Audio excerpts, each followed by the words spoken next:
പാൽപ്പല്ലായിട്ട് ജനിച്ച കുട്ടികൾ നിങ്ങൾ കേട്ടിട്ടുണ്ടോ, അല്ലെങ്കിൽ നിങ്ങൾ അങ്ങനെയുള്ള ഒരു കാര്യം എക്സ്പീരിയൻസ് ചെയ്തിട്ടുണ്ടോ നിങ്ങളുടെ കുട്ടികളിലോ അല്ലെങ്കിൽ നിങ്ങൾക്ക് അറിയാവുന്ന കുട്ടികളിൽ? എന്നാൽ അങ്ങനെ ജനിക്കാറുണ്ട് കേട്ടോ. അതിനെ നമ്മൾ ഡെന്റിസ്ട്രിയിൽ പറയുന്നത് prenatal, natal or post natal teeth എന്നാണ്. കാരണം നോർമലി ഒരു കൊച്ചുകുട്ടിക്ക് അല്ലെങ്കിൽ ഒരു കുഞ്ഞിന് 6 months ആകുമ്പോഴാണ് അവരുടെ പല്ല് മുളച്ചു വരേണ്ട ടൈം എന്ന് പറയുന്നത്. അപ്പൊ ഈ 6 monthsന് മുന്നേതായിട്ട് ഇപ്പൊ ജനിക്കുമ്പോൾ തന്നെ ഓൾറെഡി ഉണ്ടായിരുന്നെങ്കിൽ അതിനെ നമ്മൾ പ്രീനേറ്റൽ ടീത്ത് എന്നും, ജനിക്കുമ്പോൾ ഉണ്ടെങ്കിൽ നേറ്റൽ ടീത്ത് എന്നും, ജനിച്ചതിന് 6 monthsന് ഇടയിൽ മീൻസ് നേരത്തെ തന്നെ ഇറപ്റ്റായി വന്നിട്ടുണ്ടെങ്കിൽ അതിന് പോസ്റ്റ് നേറ്റൽ ടീത്ത് എന്നുമാണ് പറയാ. സോ ഈ ടീത്ത് ഒട്ടും തന്നെ നമുക്കൊരു ദൂഷ്യം ഉണ്ടാക്കുന്നില്ല.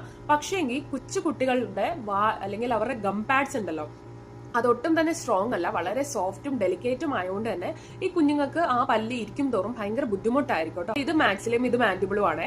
അപ്പൊ മാൻഡിബിളിലാണ് മെയിൻലി ആ പല്ല് കണ്ടുവരുന്നത്. അപ്പൊ ഈ മാൻഡിബിളിലെ ആ ചെറിയ പല്ല് മുകളിൽ തട്ടിയിട്ടൊക്കെ അവിടെ കുറെ സ്കാഴ്സും അതേപോലെ തന്നെ മോണയിലും എവിടെയൊക്കെ കൊള്ളുന്നുണ്ടോ അവിടെ എല്ലാം സ്കാഴ്സും വൂണ്ടും ഒക്കെ ഉണ്ടാവാൻ ചാൻസ് ഉണ്ട്. അപ്പൊ അതുകൊണ്ട് തന്നെ നമ്മൾ ആ ഒരു പല്ല് നമ്മൾ അതുമല്ല വലിയ കാൽസിഫിക്കേഷൻ താഴോട്ട് അതിന് റൂട്ടോ അല്ലെങ്കിൽ അത് നമ്മുടെ നോർമൽ പാൽപ്പല്ല് പോലെ സ്ട്രോങ് ഒന്നുമല്ല.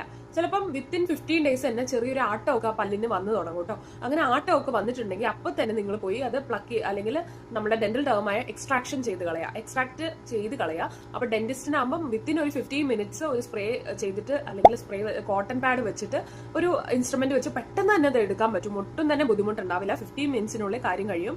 അപ്പൊ വെച്ചുകൊണ്ടിരുന്ന് കഴിഞ്ഞാൽ ചില കുട്ടികൾക്ക് അത് ബുദ്ധിമുട്ടുണ്ടാവാറുണ്ട്.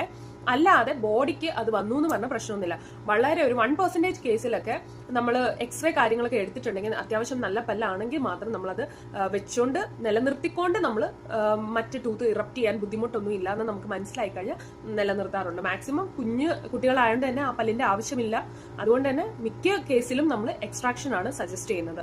അപ്പൊ നമ്മളൊരു 4000 പീപ്പിളുടെ ഒരു സർവേ എടുത്തിട്ടുണ്ടെങ്കിൽ ഔട്ട് ഓഫ് 4000 1% ആൾക്കാർക്ക് ഇങ്ങനെ ഒരു പല്ല് ഉണ്ടാവുള്ളൂ. അതുപോലെ ഇൻഫോർമേറ്റീവ് വീഡിയോസിനായിട്ട് എന്റെ പേജ് സബ്സ്ക്രൈബ് ചെയ്യുക, ഫോളോ ചെയ്യുക, കമന്റ് ഇടുക. നിങ്ങൾക്ക് അറിയാവുന്നതായിരുന്നെങ്കിൽ നിങ്ങൾക്ക് ഇപ്പം പുതിയതായിട്ടുള്ള ഇൻഫോർമേഷൻ ആണെങ്കിൽ അതും അറിയിക്കാം. മറ്റിതുപോലത്തെ ഇൻഫോർമേറ്റീവ് വീഡിയോസ് ആയിട്ട് വരുന്നവരിക്കും ടെറ്റാ ബൈ ബൈ. ഞാൻ നിങ്ങളുടെ സ്വന്തം ഡോക്ടർ.